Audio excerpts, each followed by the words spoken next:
Hi, welcome back to Love at First Bite.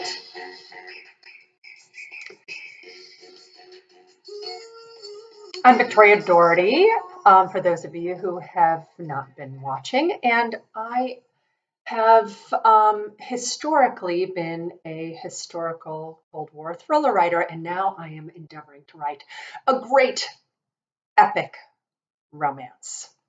And this is my vlog chronicling those endeavors. And, on this vlog, we talk about all sorts of things. We talk about um, humor in an epic series. We talk about heroism. We talk about what makes a man, what makes a compelling male character, what makes a compelling female character.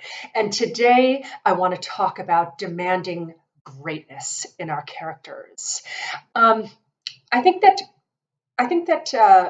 aspiring to something greater is a really, really important ingredient in a romance for both of the characters, both the female and the male characters. But I think especially in an epic romance, when you're talking about um, asking a reader not only to join you in a big story, but to join you in that story, perhaps across a series of books. I think it is very difficult to sustain interest in the characters and in the story if there is not, those dare to be great moments in the story. But also if our characters themselves, on every level, on a personal level, on perhaps some kind of professional level, depending on what they are, whether you are writing about warriors or even the poor and the young, like in Les Miserables, who are attempting to ascend. I think that sense of greatness, aspiring to greatness, achieving greatness within their own milieu is absolutely imperative to sustaining that sort of excitement. I want to talk about something that I read a few years ago. It was actually the actress Katharine Hepburn wrote an autobiography called Me. And in it, she describes the cowboy of all cowboys, John Wayne, who was a close friend of hers and with whom she worked. And I was so struck by her description because really the way she described him as a man is exactly what I, at least, aspire to. In terms of what I would like to create in my characters, particularly my male characters, since we are talking about a man and John Wayne is a man, um, but also, in my stories, she describes him. God, I mean, it's just incredible. She describes him personally, and also she describes his persona, which they are quite different, and yet they really come together in a very, very powerful way. John Wayne typically played cowboys and men with grit. He played self-made men. Often men who'd come from nothing and became something, not rich and powerful, but became heroes, became men of action. A man who did something, a man who, if he saw someone in distress, he took action, he did something.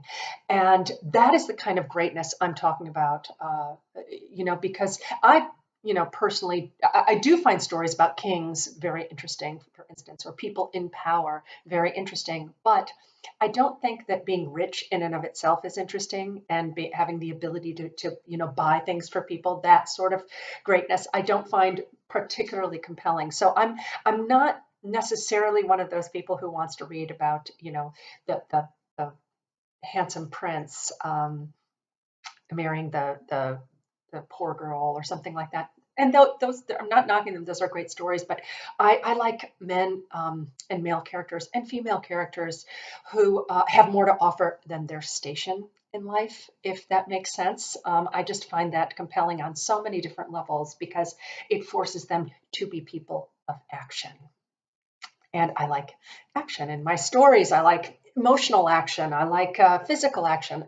And so, anyway, what she says about John Wayne is just so interesting. She says he was so tall a tree that the sun shined on him no matter how big the tangle in the jungle. She described his chest as massive, his hands as massive, and yet he was graceful, and he was a wonderful dancer, and he had these small feet, and they were these feet though that could hold this tremendous body, a real man's body. She said that whenever she leaned against him, it was thrilling. She also talked about him as a person. She said that whatever it was, he could take it, that life had dealt him some tremendous blows, and he could take them, he could dish it out too. And he was a man of wit and humor, a man who knew he was charming, who used that charm, but at the same time disregarded it. That he was he was the kind of man who made this country meaning America, the kind who was self-made, who was able to crawl through the trenches and dance also across the dance hall with the lovely woman. And it's interesting because John Wayne, unlike a lot of the characters that he played, actually did come from this sort of upper crust family. I believe his father was a surgeon. And there is this wonderful picture that I found of him when he was, God, I don't know, 19, when he's dressed in a tuxedo. And, he has clearly been to some sort of very posh event, and he was photographed for it. And this had nothing to do with acting, by the way. This was something that was happening in his personal life, that happened actually as a result of his station. And yet he had that wonderful dichotomy going on because he was a man from a fairly high station, but he was also this man of grit who made himself and who really was a lot like the man that he portrayed. And when you put those two elements together, they are absolutely fascinating. We've talked about charisma. We also talked about the Outlander series because I think Diana Gabaldon does this very well with both of her characters. Both of her characters really do aspire to greatness within their milieus, and sometimes in a couple of the books, they're by the French court or something, but in many of her books, they really are just living their lives and yet aspire to greatness and achieve it within their small sort of lives.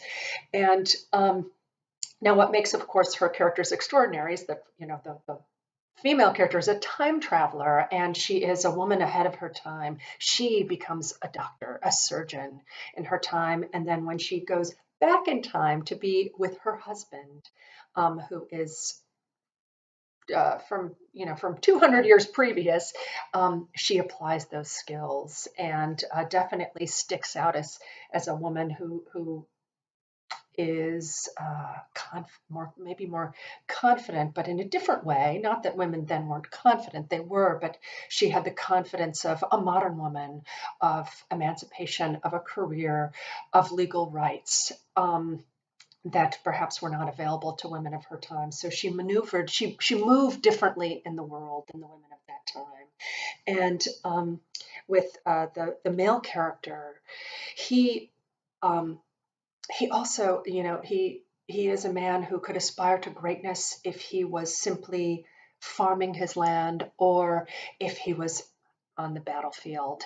And that, to me, is what at least I am trying to establish in my characters, this sense of greatness that they carry with them, regardless of the situation, regardless of whether they are doing something as small in their lives as just trying to feed their family or care for those who are under their care, or if they're trying to do something really big, like start a revolution, win a war, lead a people.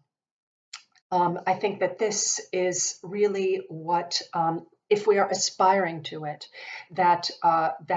just the mere energy of aspiring to that as writers, um, that will create something that captures our readers' attention and will hold their attention and will have them want to follow you anywhere, maybe to some really weird places, because I definitely do take my readers to very weird places. There are ghosts in my stories. There are priests. There are spies. There are great heroes and great villains, and people of tremendous contradictions. And I do sometimes put an element of magic realism in my stories, or of some sort of, science fiction-y aspect that's perhaps a little bit far-fetched, a sense of time travel or reincarnation, whatever that is.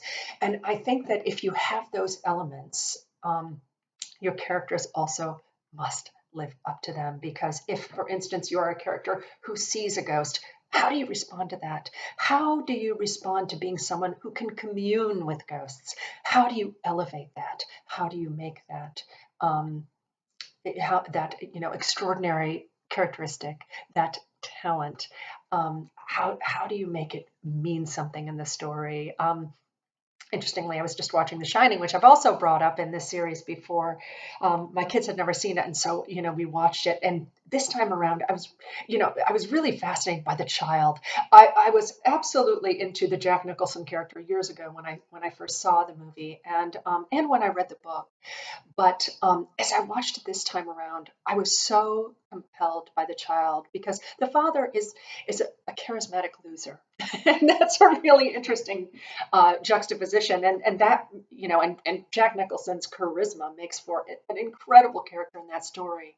But here is this child who has this enormous gift, and his parents are really not up to helping him navigate having that gift, and he must step up. And that child, that little kid, is the one who steps up during this uh, horrific time where his father becomes possessed by the spirits in this hotel, as he is acting as the winter caretaker, and this family is isolated in this hotel. They're entirely alone, and his father is going crazy. He's become possessed by these ghosts. His mother is not up to the task of really saving him or helping him. And this boy who has what's called the shine, right, who has the ability to see ghosts and to commune with other people who have the shine and to commune with those ghosts. This boy is the one who, leads, in the end, leads his father into a maze, into an actual maze. There's this maze in the hotel that is made out of bushes, and he, tricks his father, and his possessed father, into getting lost in that maze, and then runs out, and by doing that is able to save himself and also his mother, and they go off. And I didn't realize just how every other adult, except for the character Halloran, I think is his name, Scatman Crothers plays him in the movie. Now he is killed, and he definitely steps up to the plate, but this boy's parents utterly fail him. And I think that if we are writing young adult romance, which actually I am attempting to do as well, that is a really incredible and crucial element, is having the young person rise to that sense of greatness because the adults around them fail. And if you're writing a straight up romance, who is failing around the lovers that allows them to ascend? So things to think about. Thank you again, and see you next week.